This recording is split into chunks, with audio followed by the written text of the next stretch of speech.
failure. Everybody's had a little bit of it, right? But how do you come back from failure? And more importantly, how do you use the experience to become a success? Rick Newman joining me now. He's the author of Rebounders, How Winners Pivot from Setback to Success. Rick, I think this is a great idea because I think there's a lot to be learned from failure.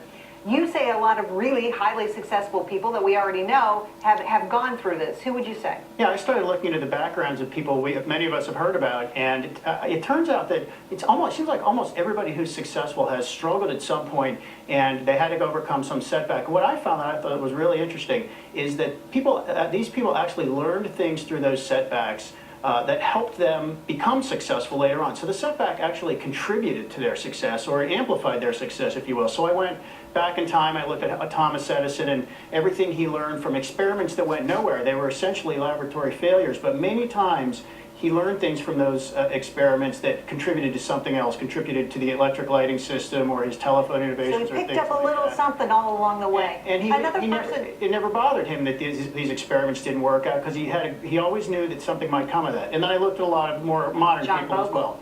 Yeah, Jack Bogle, the founder of the Vanguard Group, the only reason he started Vanguard is he got fired from his prior job.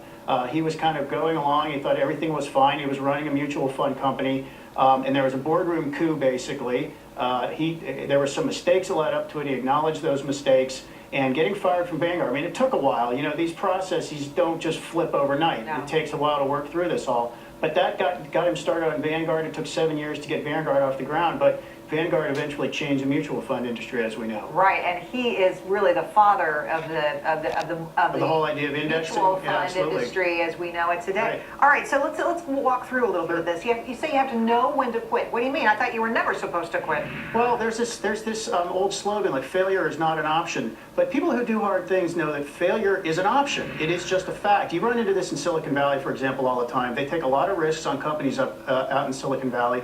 And they know that you might fail. So what they do is they say fail fast and fail productively. In other words, know when it's time to get out. Don't go on beyond the point of no return. Waste all your resources, waste all your time. I mean, know when you've given it a good try and it's time to try something else. You got to know when to fold them. That's about it, yeah. And also, yeah. You say secrets can be, setbacks can be a secret weapon. Yeah, and I know so many people are struggling right now. I think people really ought to take a little bit of heart in this. First of all, you're in very good company.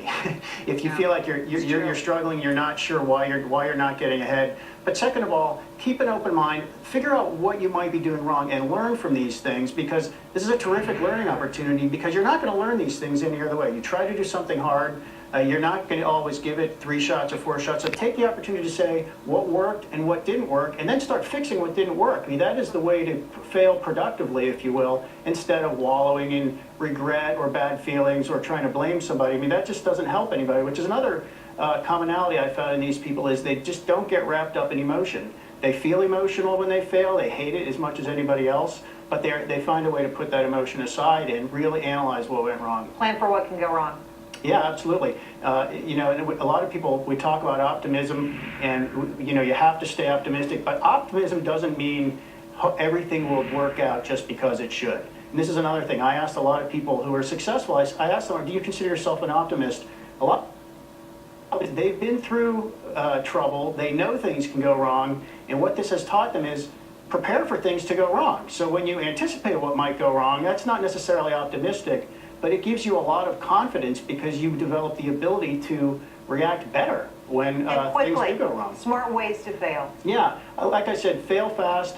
Learn from it. I mean, don't bother blaming anybody. You're not going to learn anything that way. It's not going to help. And look to the next thing. I mean, imagine you might fail 10 times in your career. So you failed once, so what? Move on to the next thing. You know what I like out of what you said the most, I think, the takeaway for me is if you fail, you're in good company. A lot of really smart, talented people have failed. Absolutely, and we can tick off the names. Steve Jobs has failed. Warren Buffett thought Berkshire Hathaway was a huge mistake when he started it. He's now one of the best investors in the world. All sorts of people like this. Awesome, Rick. That makes me feel good. The book makes me feel good. I like it. Thanks for coming on. Thanks for having me.